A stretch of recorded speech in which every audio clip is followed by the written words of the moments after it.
Welcome back to African Professor on Unfiltered platform. This is your spokesperson, your chief linguist, African Professor One himself. Do me a favor by subscribing, sharing this video, talk about it, bear witness to it, tell your friends and family, everybody, how informative, insightful, and educational this platform is. You won't be disappointed because this particular platform, not only do I talk about national issues, but I also talk about global, international issues as well. So it's freestyle. So when you come here, you'll be disappointed. That meaning that I talk about a range of issues involving geopolitical, social, cultural, a whole bunch of stuff. So the chances are when you come here, you find something of substance or importance, to take home with you. So be part of African professional journey and let's all move this conversation together. Then today, I'm not going to take you that far. I want to stay focused on the Igbo guy, the imposter guy in Ghana who called himself a king. Even though he knows he's not a king, but he called himself a king. And he has, he showed all this disrespectful attitude towards many of us, some Ghanaians, especially when he find out you're criticizing or you're talking about his misbehavior in Ghana. He said to have said we are uncultured people. He said it. He's caught on tape saying that. And he shows some disdainful, disrespectful attitude towards Ghanaians, especially he thinks he's so smart, he's better than everybody, and he can understand why Ghanaians won't allow him to have his way, because he feel like he get Ghana police force in his pocket because he bribed them. Everybody knows that. He bribed them and some of the Ghanaian politicians, so he think he can get away with even murder. So that is why he didn't understand why. He don't understand why some of us are, putting pressure on him, and we want him to be deported or sent back to his homeland and, behave or, act the way he want to act as a king or wherever he claimed to be. He can take all the mess, his kingship or his kingdom mess to his Igbo land. That's exactly what many of us want or wish happen. But anyway, so this particular video, the title, I've entitled this video this way. I said, the Igbos in Ghana are reaping what they have sown, and now they are playing victim and xenophobic cards as usual. Listen to this. The title of this video, this particular video is, the Igbos in Ghana are reaping what they have sown, and now they are playing victim and xenophobic card as well. And I will explain why I use the phrase as well at the end of this title, the title of this video. So this is how the structure of this video will be. The first part of the video will be in English because I'm making this video in direct response to a video a friend of mine sent to me from Canada involving an Igbo guy who was talking about this imposter, this fake guy in Ghana. He was making a lot of sense, pretty much in greater part of the video, but getting to the end, he also start playing the victim, or he playing the xenophobic cards as Igbo people are fond of doing. Many of them are fond of doing, and I explain why I'm saying what I'm saying. So, but the latter part of the video will be in Akan Ashanti, because, as you know, this particular platform, I hardly speak English in this platform, but because this current video is in direct response to a video I watched from from a friend who sent it to me from Canada, I want to speak English. So the Igbo guys, the Igbo people who don't want to face reality or don't want to really explain why many of us, especially the bloggers, many of us are criticizing this imposter in Ghana. They don't want to tell the truth why, or they don't want to, set the record straight. So some of us have taken upon ourselves to set the record straight. So that is why the greater part of this video will be in English and the latter parts will be in Ashanti or Cree. Okay, so this is what I want to start this video by saying that in this life, all of us, you and I, are involved in, or when we talk about life in general, when we say life, I'm living my life to the fullest, I'm living my life, this is my life, this and that. When we talk about life, basically what we're talking about is choices. Life basically is predicated or based on choices. Every day, what the choices we are making, you choose to go to work or not, you choose to find a job or not. You want to be a farmer, you want to be a footballer, you want to be a musician, you want to be a prostitute, you want to be a doctor, a lawyer, politician, a pastor, a prophet, you call it, wherever you are. That is a choice. The choices you make in life, in life is what all constitute life. So when you talk about life, your everyday activities, everything you're doing, all those things you do every day, the choices you make is what life is all about. So in other words, so that's the first assumption, or that's the first point I want to make. And then, because life is based on choices, you basically, or mostly, predominantly, we have control over the choices we make, you and I make in life, because you are living your own life, the life destiny, fate God gave it to you. So you have control over those choices you make to the greater, to the greater extent. You have choices. You have control over those choices, but the consequences of those choices, more often than not, we don't have control over it. That is why when you're making a choice, you're making a decision, you have to be circumspect, you have to be careful, because most of the time, the consequences or the result of your choices, you may not have control over those consequences of of that choices. That's what it is.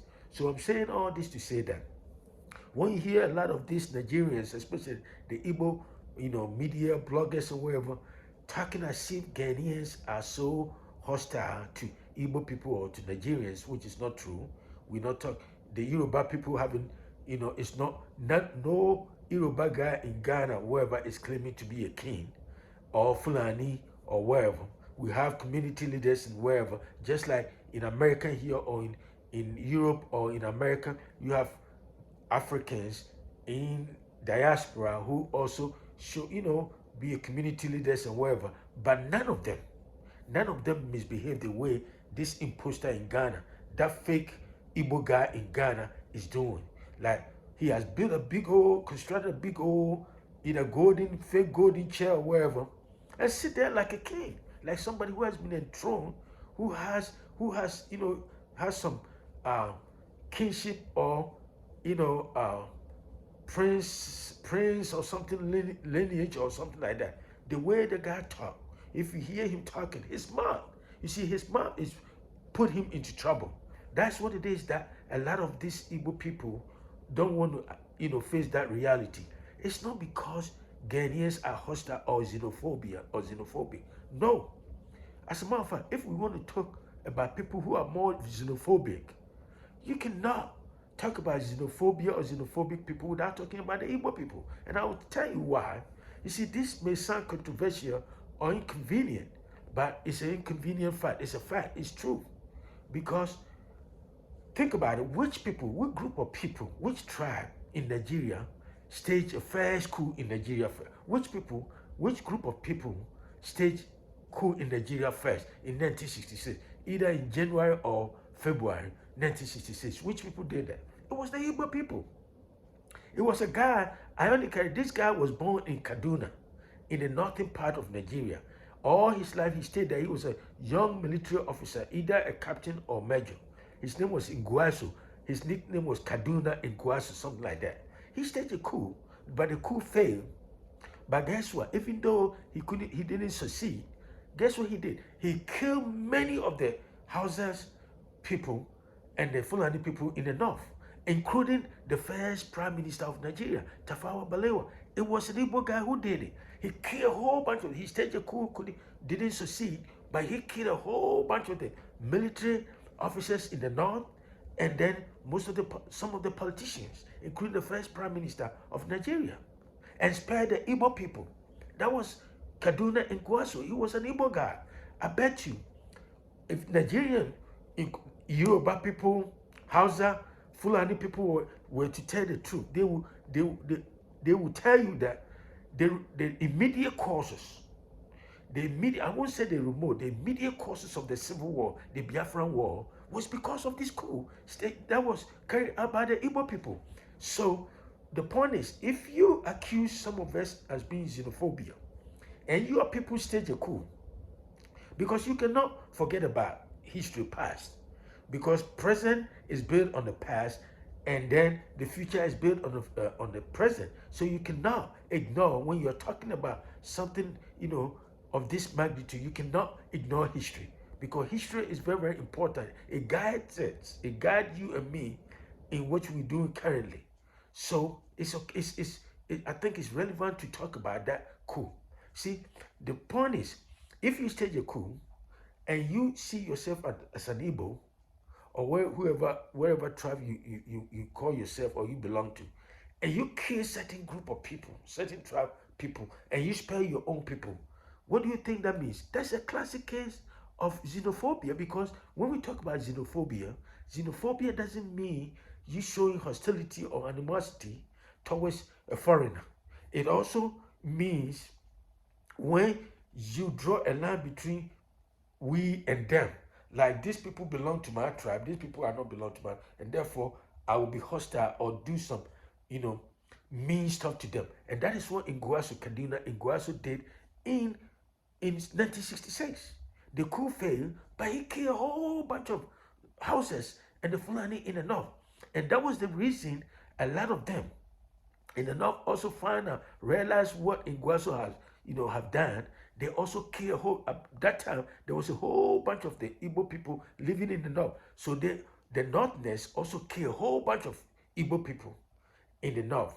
And I'm not saying that, I'm not trying to strike any moral equivalence here. I'm not saying, it's right for, the northness to do what they did to the Igbo people. But all that I'm saying, I'm just giving you a historical antecedent or the basis for what caused the Civil War. So when these Igbo people accuse some of us as being xenophobia, they started in 1966. And I bet you the immediate causes of the Civil War was engineered by the Igbo people, the Igbos. And then when they realized that the Northerners were killing a whole bunch of their people in the north, Ojugu,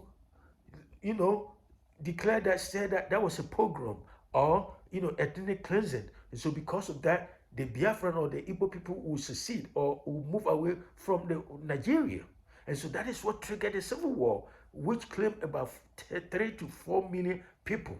You see what I'm saying? So when people try to be hypocrites, or that element of hypocrisy, comes in when something affects you, then you try to claim xenophobic tendencies or that kind of stuff. But when we want to talk about xenophobia, your people, the Igbo people, they started a long time ago. Almost everybody in Nigeria knows that.